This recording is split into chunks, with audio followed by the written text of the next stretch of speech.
So I think especially with dementia, but any instance of caregiving, having a care plan, understanding kind of what the process is going to be, what does the disease process it looks like, and then what goes along with that, what kinds of systems are in place to help you with that.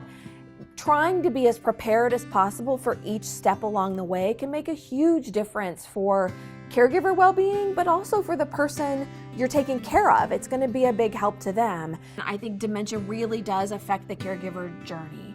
It's a very different disease process. The losses associated with it are huge, especially when you lose the person that you're caring for, when they're not able to communicate back to you what their needs are, when you have to change your communication patterns with them. It can make those losses associated with caregiving that more, a little more intense and a little more difficult. Becoming an educated caregiver can make a huge difference in reducing stress. I think, especially in a dementia patient, they need to learn communication skills. That can make or break the difference for a caregiver, because people talk about the behaviors associated with dementia, but a lot of those behaviors are associated with the way you communicate with somebody. So we may be the trigger for the behavior and not really realize it. So when somebody with dementia can be oftentimes, or not often, I'll say they can be either verbally or physically abusive. And again, I look at that, I'm not always happy with that abusive word, because again, what they're trying to do is communicate something. But what happens is, unfortunately with dementia, is those filters go away. And so they get angry faster, they get frustrated faster. And if somebody had a previous history of that, it may escalate those kinds of things. So the caregiver needs to be aware of that, they need to have a plan to address that, and they need to think about those things. And to do as much of that in advance as possible. But also thinking back to, what were the triggers? What happened in the incident that created that piece where my loved one became violent, or my loved one reacted in a certain way? Because it may be, unfortunately, that you didn't mean to do it, but you triggered the reaction in that person. You triggered the response, and what you want to do is think back to, how can I prevent those things in the future, moving forward? Especially with dementia patients, when they don't want to take a bath, bathing is a big one. And I think sometimes what you have to remember is you have to do it sometimes on their timeline and not the caregiver's timeline. So if they don't want to take a bath, what you do is you back up and you go back 15 minutes later and try again. But sometimes you have to kind of think about, how important is this? Do they need a bath every day?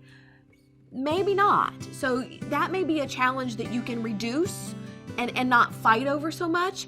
Meds are a very different thing, because I think maintaining good med management is really important. And sometimes you have to ask the pharmacist, okay, or go back to the physician. If my loved one's on 15 meds, do they really need to be on 15 meds, or can we reduce this and make it more palatable to this person? Can we do medications in a form that's going to be better received? Can I hide them in applesauce? Can I give them in a liquid form? Can we do something a little more creative that's going to make those medications more palatable? But you also kind of have to sit back and say, what fights do I really need to fight? Is it worth it? Because it may not be, and you may want to simplify some of those kinds of things. Behavior is a form of communication. And usually when a person with dementia is behaving in a certain way, they're trying to give you a message. They're trying to tell you something. You have to be the one to decode that message. So if somebody is pacing around the house and they seem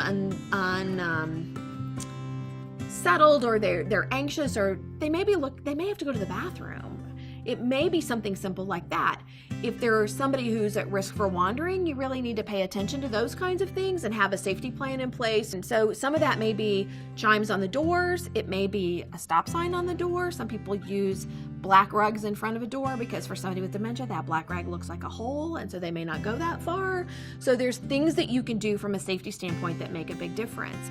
But we really do say, in dementia patients especially, behavior is a form of communication.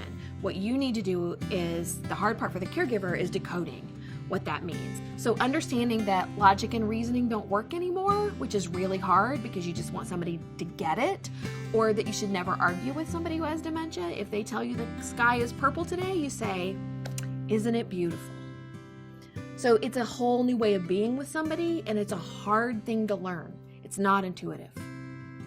So sometimes people do repeat themselves when they have dementia. They can get in a loop, and they may ask the same question 10 or 15 or more times a day. We tell that caregiver to remember that every time that person with dementia asks that question, it's the first time they ask that question. So going back to them and saying, "Don't you remember?" isn't going to help. Somebody who's asking the same question over and over again may be worried about something, and learning to pick up on those cues can be really helpful to the caregiver. I think what happens is the caregiver really wants that person with Alzheimer's or dementia, any type of dementia, to understand what's going on. And they kind of feel that lecturing or long dissertations are going to make a big difference, and it really doesn't, because what happens is you lose the person with dementia within the first 2 sentences. Sometimes you lose them within the first 2 words. So keeping it simple, keeping it short, letting people kind of process what you're saying is going to make a bigger impact, and you're going to have better success than you are with a long explanation or some kind of lecture that person just really has no concept of what you're talking about. Keeping it simple is your best bet.